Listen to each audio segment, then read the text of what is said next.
What's up, everybody? What's up, everybody? It's the Arkatech Beatz Music Business Podcast. We are your hosts, platinum producers, Arkatech Beatz. I'm Jugrnaut. I'm Mike Trauma D. And today we're going to basically jump into productivity hacks for artists and producers, basically ways that you can increase your output rather, and Mhm. just get a consistent work schedule going and making sure that you can kind of stay on task. Yeah. So let's jump right into this, my brother. How you been? I'm good. I'm good, man. Got this COVID, but I'm Hey feeling man, fine. we're gonna make it do what it do. A lot of Yeah. artists and producers they sometimes want to ask, like, they ask us, like, how do we structure our days? What are the things that we do to make sure that we can continue to stay relevant? Things that we can do to stay consistent. So I said, you and I talked about it. Said, hey, let's put together a few hacks, a few things that we kind of do to make sure that you can kind of stay on task and make sure that you can Right. kind of keep your creativity flowing. So, um, let's talk about it. What are some of the first things that you might do, and then I'll jump back into some of the things that I do, and then we can kind of cross reference. I mean, it's interesting because they have changed over the years depending on the situation. For some people when they're younger, they have more time to do certain things. And as you get older and you have a whole lot of more responsibilities, and maybe families and other business ventures and other things you got going on. Your world could be a little busy, a little hectic. So definitely having some sort of hacks is definitely helpful in getting things done. So like one of the things that I do before even getting into to actually doing any production or any type of video stuff, is just coming up with a schedule. Coming up with a schedule. Um, and when I say come up with a schedule, I have a physical schedule where I write down, okay, this day at this time, I plan to do this. I kind of get an idea off the top of the week how my week is going to go, and I kind of plan everything out. But also, I'm realistic on different things. Things could happen, so I always have like a backup plan. Like, okay, if something was to push me over this time or interrupt me, or if I have an emergency, family emergency, something, then I do have a backup day that I can get some things done. So I think just scheduling your day, your times, and leaving room for flexibility, for emergencies, things go wrong, you could also put that in there so that you don't miss the opportunity to get in what you need to get done. So I think that's really key. And once you set up your week, you just got to you just got to follow it. You got to be disciplined. You got to make sure you follow it, and you got to hold yourself accountable. You got to follow it. And I think that is really key in being able to follow the schedule you put and being consistent with that. So I think that's the real first thing.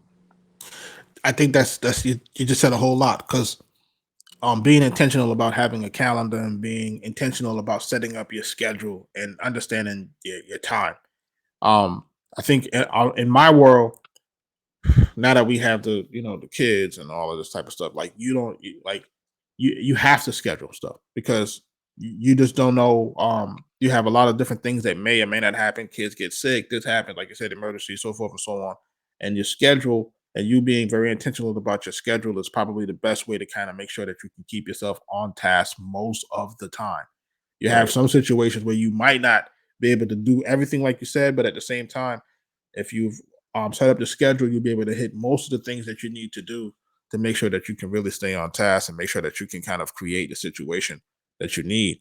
I mean, with music, it's like you have to set up time to create music, period. And like what's your take on some people talk about their circadian rhythms, where basically they may be more productive in the morning, more productive at night. Like what are some of the things that you might think that you do in terms of figuring out what your schedule is, when you're the most creative, and how do you implement that into the schedule? I think that just really comes with time and kind of getting to know yourself. Being open minded. There are times where on a Saturday maybe I'll do some music in the morning. Over the years maybe I've done things in the middle of the night, or vice versa. But I pay attention to those things and see when I'm the most creative. And if it looks like this time I'm being the most creative, or the creativity is popping at this time, or this hour of the night or in the day or whatever, then I try to alter my schedule so that I could get that time in. You know, I think we have to pay attention. The thing with creativity, it could come anytime. So if you could kind of harness when you're creative, the majority of times that you're the most creative, and kind of use that as a kind of like a template to get you started, I think you'd be the best. You'd be productive on that level. You know what I'm saying? I feel you on that. I find myself to be most focused early in the morning Okay. when everybody's asleep. Yeah. You know, um, I think I can accomplish the most, and this is gonna sound real odd to some people, probably between the hours of like 4 a.m. and 6 a.m. Right? It's Hmm. like those just tend to be the golden hours for me. Where I can kind of focus. I think time slows down for me during that time. Everybody is absolutely still, quiet, and I can just kind of focus on exactly what it is that I'm trying to do. And then of course, as the day gets started, you got to take the kids to school, or you got to Right. implement that and get that in, and then that kind of breaks your rhythm, and then you got to kind of get yourself back situated. And then during the course of the day, then we're talking about dealing with like now business is open, so now you can emails, Right. that type of stuff. So just kind of segmenting your day for your creative time, um, the tasks that you have to do with your family, and then Hmm. now aligning your business activity with business hours. Right. But at the same time, we can't look over just getting proper rest, This is real. taking care of you, as far as taking care of yourself, as far as your health. Um, you know, we have this culture where it's like grind, and hustle, but we have to take some time to actually get rest and take care of your health, because you're not going to be able to sustain all these things you got to do, throughout the day. Making beats in the middle of the night, running a business in the day, then taking care of your family and running around. So we got to highlight that also, that to make sure that when you're scheduling, that make sure you spend some time getting the proper rest, man, because without that, everything else is going to crumble. It's real, and I was watching a podcast the other day, and it was there were can't remember exactly who the entrepreneurs were, but they were talking about the time that they were spending with some billionaires, and they were asking, okay, what are some of the things that you can give us? And they said all of them were saying, hey, take care of your health, prioritize your health. Yeah. And it struck me for a second because, there was a time where I would be a lot more health conscious. I'm just put it out there. And then, but once you kind of start having these kids and then once real life starts happening, you kind of get a Yeah. little bit derailed from those type of things. Facts. But it did resonate with me about, like you said, like how can you maintain the things that you're trying to do if you're not in good health? Yeah. You're not going to have the energy to really accomplish it, or The you're gonna creative be the creativity too. yeah, you're gonna be operating in a fog to a degree. Yeah. Um, I've experienced it. Yeah. It's when the diet is better, when we're working out, then yeah, you start to feel a little bit more productive. And I think that's Mhm. something that I don't know if a lot of musicians pay attention to. A lot of times we're just, we just like to come sit in the room and just start working, and it's 10 hours later, like damn, I didn't do anything. All I did was eat, and then just and just Yo, do that. So nothing's worse than getting on your equipment, and then you kind of just like you're just like tired. Like and that's the worst feeling. you sitting there and you got the time to knock something out, but you just like, yeah, I'm kind of beat, I'm kind of tired, and then it's gonna affect your creativity. It's gonna affect what you produce. That loop ain't gonna sound the same. Them chords ain't gonna sound the same, man. So like you really gotta. It's really key to really schedule everything out, and that's including time for rest, time to maybe go exercise. You know, get that in. Um, and also, man, not just on a physical level, man, but just being able to, get knowledge. A couple reading, get some Yeah. information, Yep. exercising the mind, because you're going to be able to apply all of this information, all of this into exactly what it is you need to do. And you'll be amazed at how critical all of these things kind of work together hand in hand. When it's time to handle the business portion and making sure that the lawyer segment is right, the paperwork is right, getting everything right when it comes to handling business. So we're talking about productivity hacks for artists and producers. Um, and we said initially making sure that you're planning out your days, your weeks, being very intentional about writing down, being intentional about calendar, the things that you want to execute and complete. Yeah. Um, Yep. not beating yourself up on the things that sometimes you may not complete, if life gets in the way, but just knowing that you're very intentional. They said basically, if you're able to write down some of the stuff that you want to do, you're more likely to get it done, right? Yes. Um, and it's something about putting ideas or things to paper or to Yeah. do that in calendar and stuff so it helps you to move forward. And then we also I'll take talked it. I'll about take. I'll take it a step forward. Not to cut you off. We all got phones and they all got calendars in it. real Just, talk. just, just, just, just, just. You have the month. I do it all the time. I go in there, and to keep it really a buck, I do it with everything. Even when I'm having date night with the wife, like I plug in the days and everything. And she got a joint, so we know what's going on. Um, if you're doing production or you got business with your partners or whatever, y'all could have a joint calendar on your phone. Yeah. You can literally say, okay, we're gonna have podcasts on this day. On this day, we're gonna make beats at this time. At this day, you have an iPhone, Android, whatever phone you got, it all has that feature. So that's a direct hack. Just go right to your phones and just start plugging it in.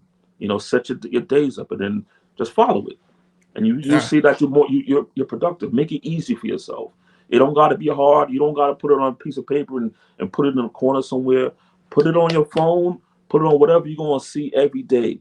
I like the phone because I'm able to walk around and see it, and I can set alerts for it 10 minutes, 15 minutes ahead. If God forbid I forget something, it reminds me like, yo, you got a beat session at this time, or you got a phone interview, or you got to do this at this time. We got alerts, so it allows me to, okay, I know I got that. And then every morning it pops up in my to-do list at the beginning of my day. When as soon as I pick up my phone, I see everything planned out for my day. So I'm like, okay, I know what I got to do at this time, that time, and then I could move accordingly. Just to give them like a real rundown of how it works. It's and then something else that you just said also with that is you said make it easy, right? Make it easy and put it into a situation where it can flow. When we're talking about um our creative process in terms of like our creative making our content, so forth and so on. Um, let's talk about some of the ways that we um keep ourselves make things easy for ourselves in terms of either making tracks or making video content, some of the tools that we might be using to kind of make it a little bit easier in terms of getting from zero to getting a piece of content together, whether it be music, whether it be video, so forth and so on. As far as with music, you know, I like to have, my go-to pack. My drums, my snares. Sometimes I would schedule a day where I could just update all my sounds. Update whatever kicks, new kicks, snares, hi-hats. If I find loops in the week, sometimes I just save them and store them there, just so that when it's time for me to get creative and it's time for me to get behind the boards and make some records, I could just go right to my folder and just draw out what I need and get busy. I don't have to spend time searching and trying to find a kick, trying to find a snare, looking for a loop. Sometimes I just have everything there so that when it's time to work, I could get right to it. I don't gotta waste no time. You know, Jug, I know you don't even turn your computer off. No, I don't. Like I've gotten to the point where some people will say that's crazy, but I've gotten to the point where I leave everything on. And, you know, it just helps me to be able to come down at different points during the day and get right to work. I just basically just unlock everything, and then my applications are up. Sort of like what you do. I take I take a segment time to get my samples together. Do all my digging. Yeah. I'm favoriting my samples. I'm putting them in folders, or I may just import them into projects, a sample alone, save it with a name, and come back to it later. Then now I'll build around it. You Right. know, Hmm. um, but just knowing, that's probably the hardest part is basically your sound selection. I think a lot of producers they have to understand that your tracks are going to be made or broken on sound selection.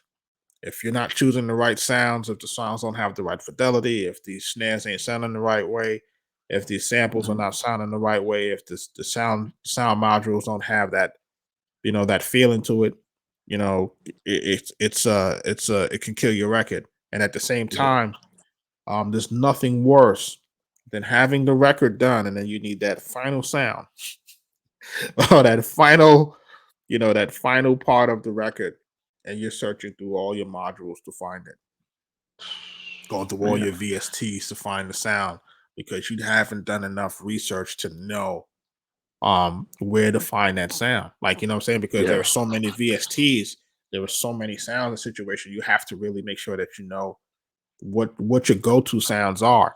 And if you know that, that can significantly reduce the time wasted Yeah. building your records.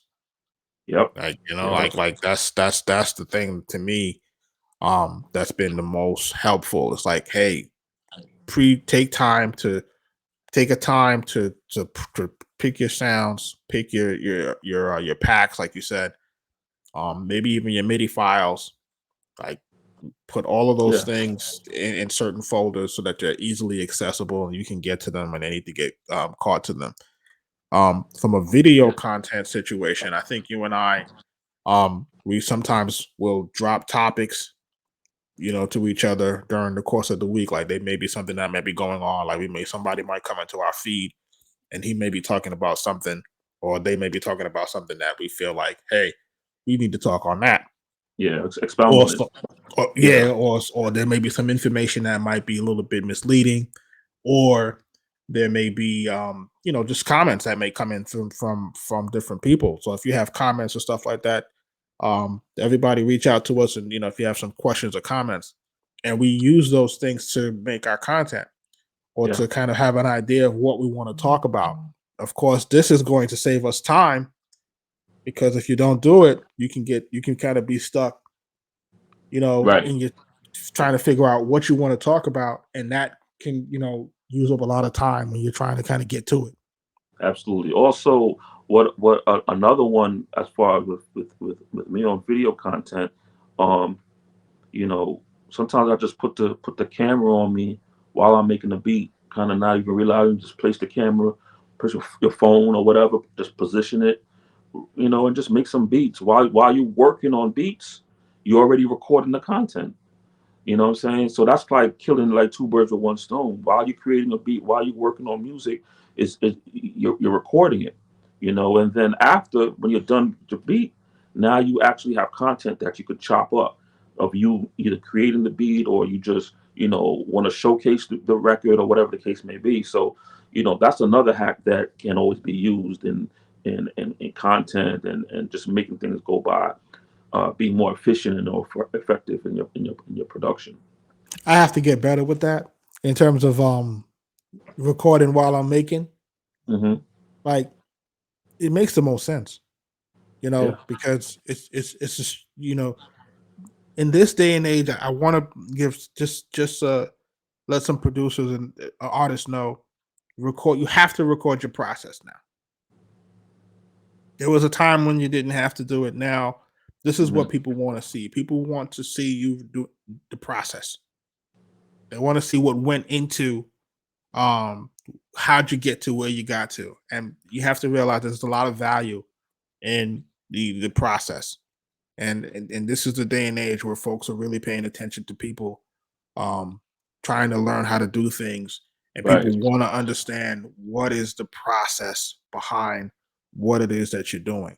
Yeah. And They want to learn. They want to learn, and they people want to be want to learn. motivated. Yeah, this is a different time where before people would want to be kind of entertained, kind of foolishly entertained, dare I say that. But now what I'm realizing is that with TikTok, these platforms are now turning into education platforms. They're becoming Right. a lot less of frivolous entertainment, and you start to see people be a lot more intentional about teaching people and showing people how to do things. Right. So, to all those artists out there, document your process. Don't just think that the music video at the end of everything is what everybody wants to see. Some people want to see what led up to that, Right. or what went into that, or what inspired what you were doing. So I think those are really, really good hacks that can help to not only help to create content, but also document your own process. You can kind of get the Right. idea of what it is that you did right, Right. I was gonna say and that. then I the was gonna things jump that into you that. didn't, things that you could improve on. Improve on, because you could Yeah, go back to it and look at it and be like, oh, okay, I want to do it like this next time. Or I yeah, want to add this, or I want to get this angle, or I want this lighting, or just to make things better. You need a reference point, you know. And there's nothing like documenting this stuff and seeing yourself on camera or hearing your music over, or and being able to look at it and be able to kind of critique what you've done. I mean, that's the whole process. That's the whole point. right, Growth, getting better. you know and that's what we all want to do. We want to get better, we want to grow, and we want to continue giving information so that you can grow and we can continue moving the needle. The other day I went back and I was looking at some of the first podcasts that we did. I was looking at those things and I was like, whoa. I was Yeah. like, whoa, like, yeah, but I mean, you got to start somewhere, right? Right. And Right. that's the thing that that I want to also encourage everybody, like, hey, get started and Just execute. get started. Yeah. And Just that's jump part in. and that's why I like the what you said about, calendar and everything. Mhm. Then setting up your workflows so that you know how you want to get it done. These things will help you to execute, which is probably the most important hack of them all. It's like execute. Like, you have to make sure that once you start something that you try to get it finished. And Right. the And, execution of things tend to be what's the most difficult. well, that and being consistent Yeah. to continue doing it over and over Yeah. and And over, over. because it takes time to break through. It takes time. It's like hitting I a think you need to nail. say that. I think you need to say that again. It takes time to. It takes time to break through. Yeah. It's like if you think about a hammer, hitting through concrete, or a hammer hitting a nail. You're not gonna get it. You're not gonna get it in one hit. You know what I'm saying? So it's something that you got to be consistent with, and then after a moment of consistency, after you keep being consistent with what you're doing, you're going to see some breakthrough.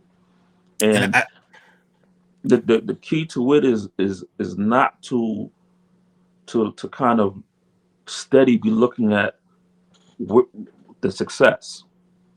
Stay busy being busy. Like, don't be looking over your shoulder like, well, I only got one follower today, or I only got one view today, or I only got 3 views in that. Don't worry about that. I think if you keep your head down and keep chugging that way at it, it's naturally gonna come. You know, and I think taking your eyes away from the prize too early, and kind of looking up to see who's following, who's this and that. I think it frustrates a lot of people, and you just gotta go for what man, and just keep at it, being consistent. man, you said so much right there. I follow a bunch of other guys in business, and they talk about marathon mindsets, right? Even if you're looking at the late Nipsey Hussle, the marathon continues. Mhm. Right. Marathon mindset, and that's about being consistent and showing up, and realizing that you know don't get attached to the quote unquote result. Get attached to the process, right? Right. Because if you're attached to the process, the results are going to come anyway, right?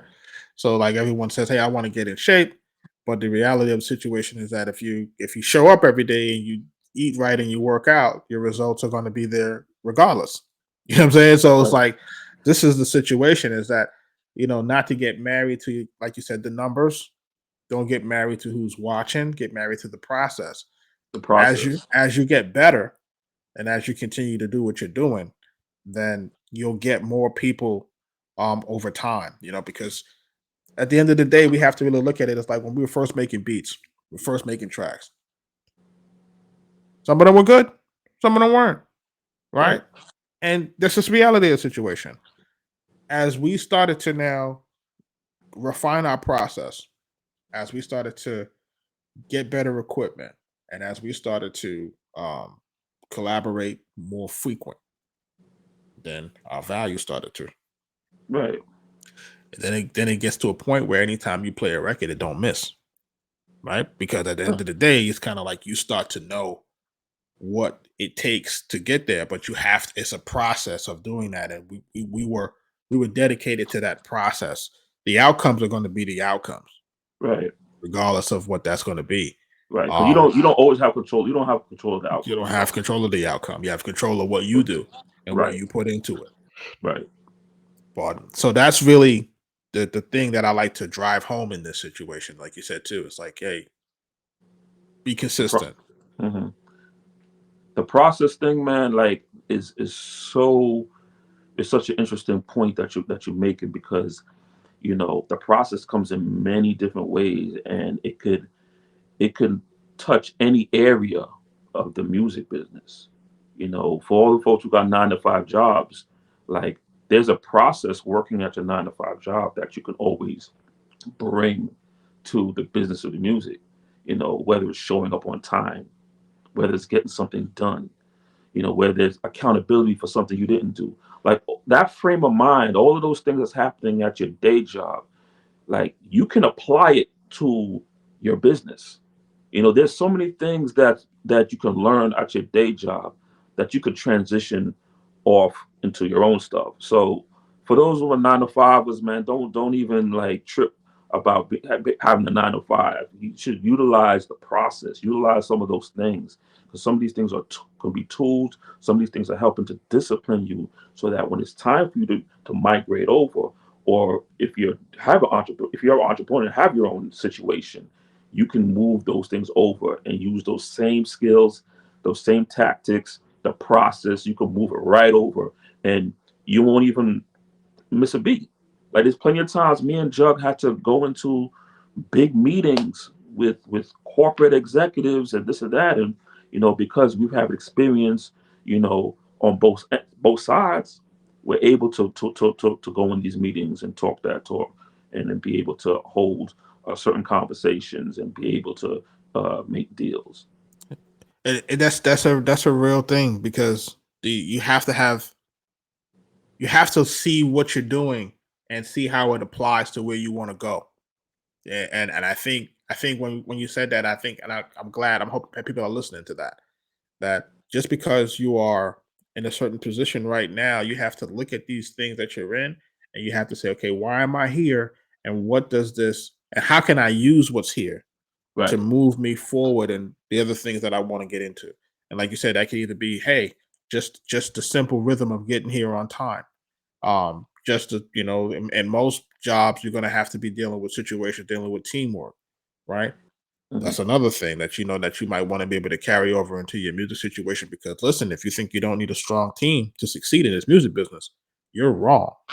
Right? So it's like Right. you need to be able to deal with people. You need to be able to have a social aspect to you, and these are the things that you'll learn from really, from working. But you have to look for that, right?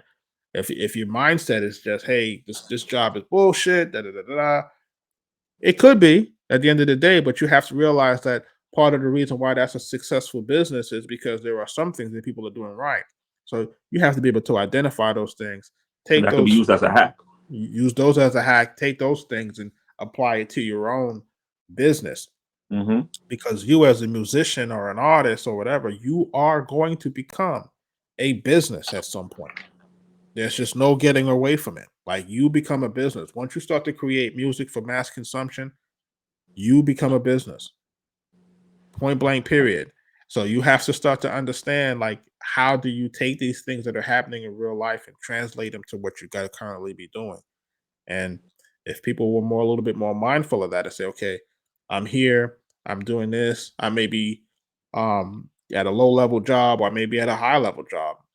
The skills are transferable. The things that you learn are transferable. The way that you deal with people are transferable. The way that you talk to people is transferable. Right. These are the things that you have to make sure that you're paying attention to so that you can grow your career. You know, Absolutely. I think you said something about accountability, and this is the one thing I always love about our dynamic is that an accountability partner. Yeah. Yo, did you get that? All right, we need ABC by ABC. You know what I'm Yeah. saying? Like sometimes you need somebody to help you to stay on Yeah. task. Even today, Chuck, it be up this time, you know, just to make sure, Yeah. so it's always cool if you have some sort of accountability partner. If you don't have that, set your alarms up to remind you about things, follow up alarms, and have backup plans. Or if you have someone who's maybe not even your partner, but in the music, but just to be able to call you, remind you about certain things, that's cool. But there's so much technology here that you can use, so much software and programs that can actually help you remember what time to get things done. um, and they have like virtual assistants and all of these things that you can use. So utilize the tools, to help you. That's what And it's about. and also, we have a community online that you can also join.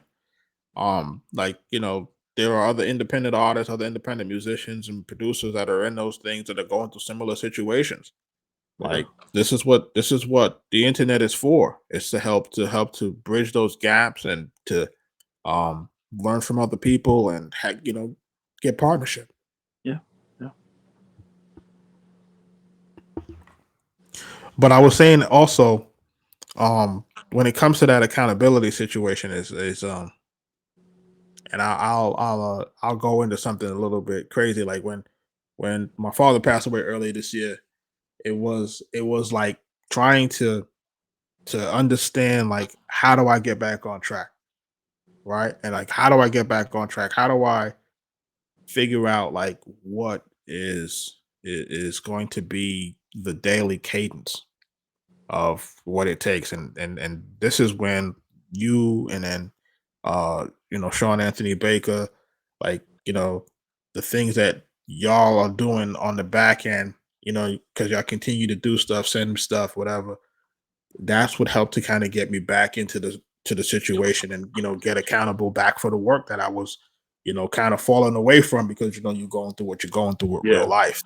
yeah, So um I always tell people, listen, having those folks that you can rely on will help to get you through the situation. It'll help to get you back on track, help to keep you on track. um if you look at your biggest artist right now, which would probably be Drake, if you look at that team, it's very strong. And this is the reason why it can continue to go for as long as it goes for. The folks who switch out their team members or they have a lot of internal strife, they don't really last too long because there's no accountability. There's nobody to call you out on when things are right. There's nobody to call you out when things are going wrong. There's nobody to help you when things are all going crazy. yeah. So it's important to make sure that having that type of accountability partners and having partners, period, that can help. Right. It's going to go a long way in making sure that you can keep some relevancy and consistency in your career situation. Absolutely, absolutely. Um, So I want to recap real quick, right? Because we talked about a few things. We talked about scheduling, calendaring, making sure that we're doing that in terms of productivity. We made sure we talked about creating up your workflows, setting up your workstations and your things like that so that you can easily get to work as quickly as possible. We talked about having an accountability situation or a partner, somebody that you can rely on to make sure that you stay on task. And then we talked about execution, right? mhm, Making sure that we have a situation where we can kind of execute as we need to, and getting the task not just lined out, but getting the task also done. And that'll help to kind of keep you moving forward. And then we also talked about just making sure that you're focusing on the process and getting the things done, and not really worrying about the results. Like the results will vary, the results will come as long as you remain consistent and try to seek to improve. Absolutely. Absolutely. I think I missed out on one. I think I missed out on us making sure that you're documenting your process throughout the way. Oh, okay. Documenting Right. your process. Right. So Yeah. if you're documenting your process, whether it be through videos, vlogs, blogs, because people want to know what's going on behind the situation, but also for you to have a To learn reference from. point, yeah, Yeah. to And you learn learn from, from. so that Yeah. you can kind of get an idea of what's going on and what's happening. And what Um, you need to improve on, what you need to fix. so I want to pivot on that, right? Because we're talking about uh, documenting the process, so forth and so on. And Uh-huh. then recently, there was a sweetie.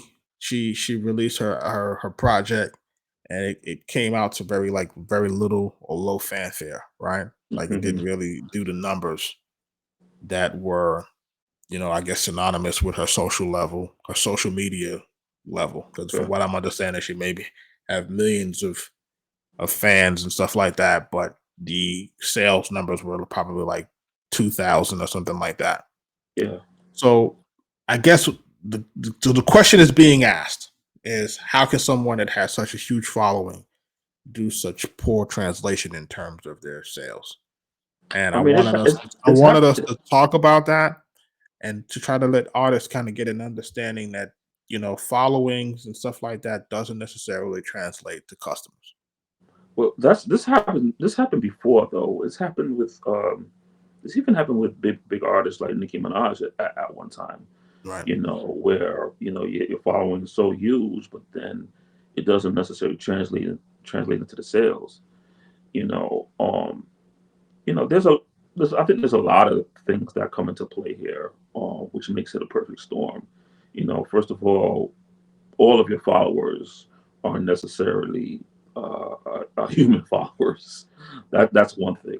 There's That's going to one. be there's going to be a percentage of bots out there that just cling onto your account, something that you may not have any control over. That's just the natural case of when you do one on social media, these bots cling onto your accounts to do God knows what. So that's one thing. Also you may have people who actually they may have liked something and they follow you because they have liked something, saw something they like, but they're not necessarily fans. You know, the thing is converting a follower into a fan. Just because you have X amount of followers doesn't necessarily mean you got X amount of fans. You have to convert those people, and that's going to take time. That's going to take time. It's going to take work. It's going to take continuously putting out content that individual may like. You know, to get them to kind of go over and become a fan, become a consumer. So I think in this situation with Sweetie, I think her followers weren't converted into fans. Simple as said. I think she may have assumed that because she has this amount of fans, I'll be sorry, this amount of views, she was associated with a big group at the time, which was Migos. I think a lot of things that she got was because of the Migos cosign also. So I think she was hyped off of those things, and the moment she left that situation, um, I think a lot of those perks left with it, unfortunately. Um, You opening a so can of worms. this just my opinion. um, so I think, but when I did say that it's a perfect storm, it's a bunch of things that I think happened with that situation where I think that's why she got the numbers that she got. I didn't hear a single or a big single. Um, um, what's the single? Was there a single? I couldn't tell you. Um, Um, but the reality of the situation is kind of like you said, is you know, you got followers, they need to be converted to fans, they need to be converted to customers. Um, like I think artists today need to understand and differentiate, you know, this segment of there's a difference. There are people that are watching, just watching. Yep. There are people that like stuff because it just looks nice or Yep. sounds nice. They just like it. They just sounds nice. They like it, whatever. But it's different from getting them to now turn into customers and to consume. Um, I watched something the other day where someone was saying that the new, uh, the biggest asset now is data. It's the data. They said with the data of people, you can basically predict behavior. So I would challenge a lot of the artists, and I would challenge any content creator, anyone that has a following. How much data do you actually have? Do you know who your customers are? Do you know who your fans are? Can you reach out to them directly? Um, can you, do you know what those people want, like, and are willing to consume and spend money on? Like, this is the difference now. Everybody has a smartphone. Everybody is a pseudo celebrity, or basically one post away from being viral. It's different now, right? So you don't have to have you don't have to be a you don't have to be a talent anymore, right? You could be a Right. caricature, you could be a character, you could be a personality, you can be so many different things now. So um how do you get people to consume your rap when everybody thinks they can rap better than you, Hmm. right? Like, so this is where things get a little bit tricky and dicey, right? Because everybody is, one application away from releasing their record. So the question is, how do you get your followers to turn into fans, to turn into customers? What does that look like going into the new year? And what does that Cons- look like for cons- artists? Consistency is it's what's needed. Being consistent in um, in communicating with your followers, engaging, making sure you're readily available. I've seen pages that were closed, and I was just like, well, what do you mean? Like private, I should say. Right. Like that doesn't make any sense. If you're someone who's uh, doing business, or you're an artist of any caliber, you need to be off of private. You know, and you need to be, you know, you get comments, reply back to the comments. Like, don't be so standoffish. You have to engage. Um, these people, they reach out to you, respond. Say something. Thank you for responding. Thanks for replying. Some of them have questions, and I get it. Not all of the comments are going to be great comments.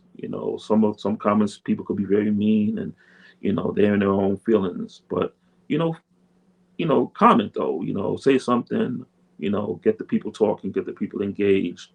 Um, have discussions.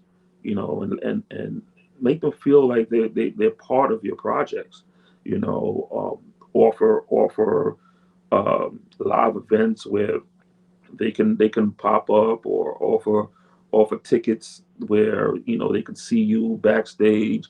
Like, just you got to do a whole lot. Merchandise, free giveaways, pop-ups, you know pop up at your home. Like, just do like special stuff. I think artists just have to do a whole lot more, and be a whole lot more personable.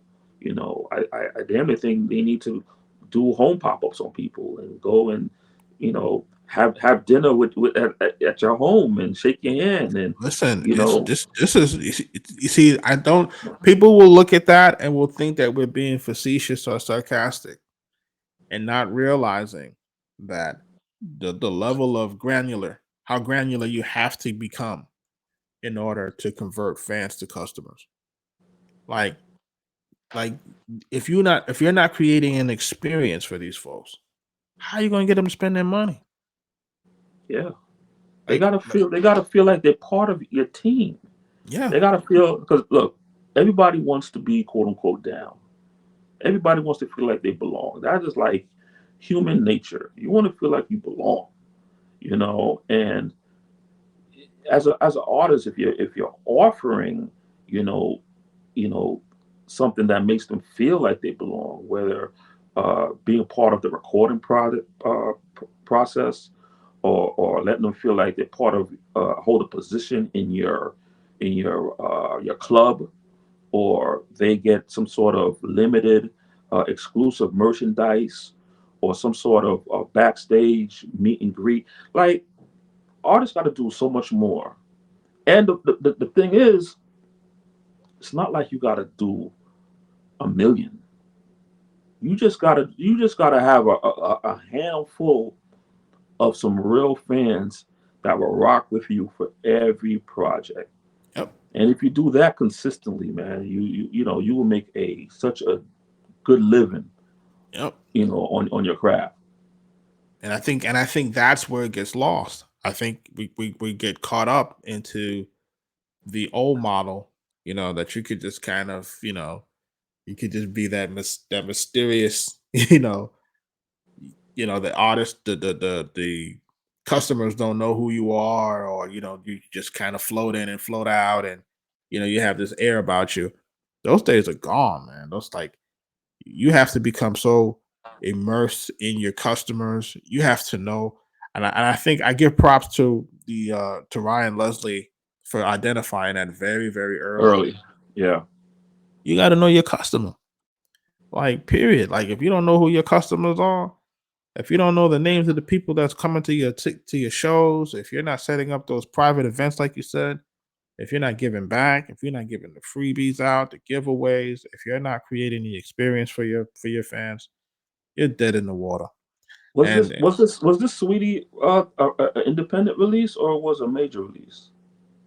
I'm gonna say it's independent, but Okay. somebody of her caliber, I wouldn't be surprised if she was signed, right? Because you Now, have to now realize that she was attached to, being attached to Quavo for such a long time. if this was a real independent release, and when I say independent, it's not attached to any major in any way. If this is an independent release, her owning her own masters, um, and she had relationship with each of the 2,000 consumers that purchased this project, this would be a different story. That's potentially a win. But there are other artists that are doing this, right? Let's say, for example, they're selling the 2,000 units, Right, but they've created an infrastructure where that 2,000 units would be sold at maybe anywhere between $10 and $100 per unit, right. right? So some guys are using the model where they say, "Hey, if you're my fan, pay what you can," Yeah, and right? and Nipsey, and Nipsey was doing that too. Yeah. And I think there's another artist that's doing it right now. His name is escaping me right now, but he basically tells folks to pay what they can, right? Some Hmm. people pay a whole lot more, some people pay a whole lot less. But his focus is, hey, I want to sell 10,000 units. I don't set a price for my fans. You give me what you think it's worth, right? Or you give me what how you support me. And Right, he has a variance where, there'll be some fans that'll come and spend, $100-$200 on a unit. Some may come spend $10 on a unit. right, And by the time but the goal here is just to sell 10,000 units, or maybe or I think to his last project wanted to sell 1,000,000 units. So basically, in his mind, is saying, "Hey, even if I sold everything for a singular dollar, I would still make $1,000,000, right. right? And you got them as a fan, because And I they got them actually as a came in. right." So now he's like, if I sold 1,000,000, it doesn't matter if I sold it at a dollar. If people pay more for it, that's even more of a win, you know. Right, So right, to me, it's a great model, but it's him understanding the behavior and what goes into creating a true fan, And I don't think that artists are getting really, really, really too stuck on the numbers. They get um stuck on verification, stuck on these things that really don't matter. The blog posts, so forth and so on. Like, these things help to create awareness, but they don't necessarily create fans. You have to be very, very, very intentional about creating fans and turning fans into customers. Yeah. Yeah. We So I said think a whole lot with that. I hope, like, I really hope that people are paying attention. Like, like, I hope they're paying attention that when we say that you have to get fans one by one, you got to get them one by one. yeah, you got to talk to each person. It's real. It's Yeah. real. And something that I see happening, especially in the YouTube world, where people like are doing like super chats, where they'll do lives and people will come on and say, "Hey, shout out to this person because this person gave you $1, this person gave you whatever." Mhm. That is the way to create your engagement. Like, that's basically a model that they're showing you, that there are people that want to be recognized. That's the whole point of the super chat. You know what I'm saying? There are fans that want to be um, grabbed by you, but you're not paying attention to it because you may have fans that come in and comment on all of your content. Are you engaging that person? If that person reaches out to you, are you being dismissive? How are you handling that? Yeah. Yeah. Like, in So it's some cases, people will take it as how you being behave. annoying or Yeah. stalking me, or how are you, you know, how are you dealing with these people that are supporting your situation, reposting and sharing your content? Yeah. Yeah. A lot of the people who spend their money, um, and you gotta treat them right, man. These guys are, your fans. They come to your on your platform and they interact with you, and some stream your music or buy a product. It's not enough, man. You know you gotta interact with them. It's definitely something. They definitely have to do more, and I think that's the key here. The Yeah, ones that the days of just sitting in the back of your Maybach, and just doing whatever you want. Everybody going buying your album just because, like, that ain't it. That ain't sustainable. A matter of fact, in some cases, like people actually like despise that. Like, here I am, working day in day out, or I'm a upcoming rapper myself, and I actually took my money to purchase your joint or to go to your show or whatever, and then that's what I leave with. Like, I don't get nothing else. I don't get to interact with you. I ask for an autograph and you write me off, or you say, "Nah, that's it." Like, I think artists just have to do more. You being an artist, you being a celebrity, just not enough. yeah. You having this amount of views or this amount of so-called clout is not enough. You got to do more. You got to interact. You got to shake hands, kiss babies, all of that. Like, Different now, bro. Like, it's that's and I different. think no one is people don't want to accept that it's different now. Stop Like, coming to the club late. Stop coming to the club late. Get there, interact with the people, get on stage, perform.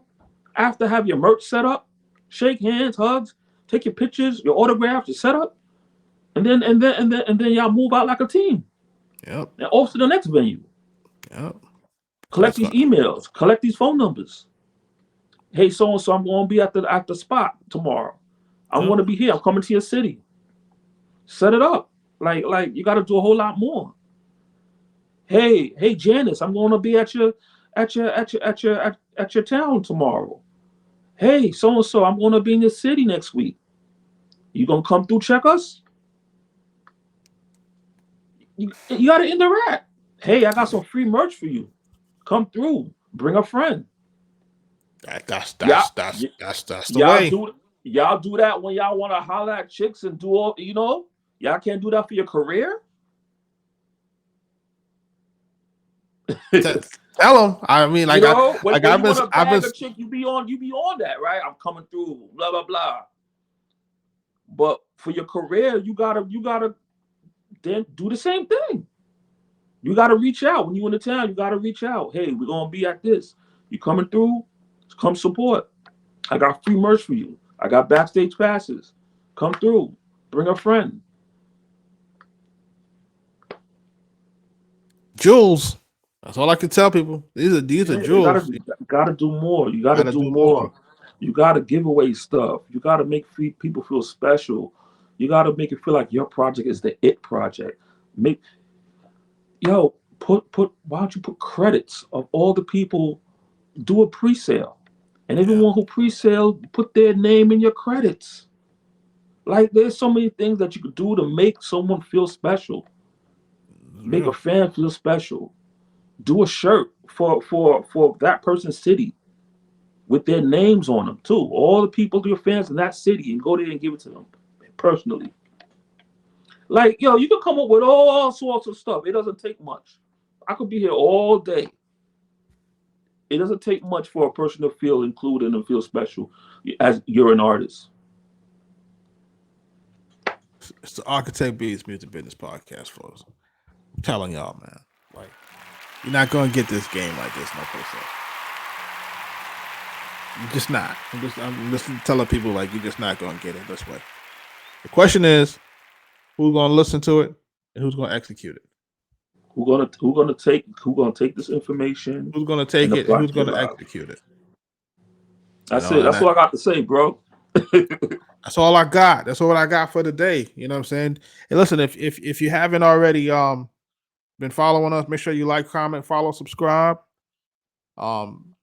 Share it with a friend if you like our content. And if you have questions, if you have a topic, or if you have something that you want us to talk about, send it to us, DM us, or drop it in the comments. Add us. Leave a comment so that I can know, or we can know what you want to talk about. As we go into the new year, we're gonna have some special guests coming in. Yep. You guys are really gonna love this. This is gonna be, as Fat Joe would say, the biggest show. Right? But until next time, thanks everybody for watching. Peace.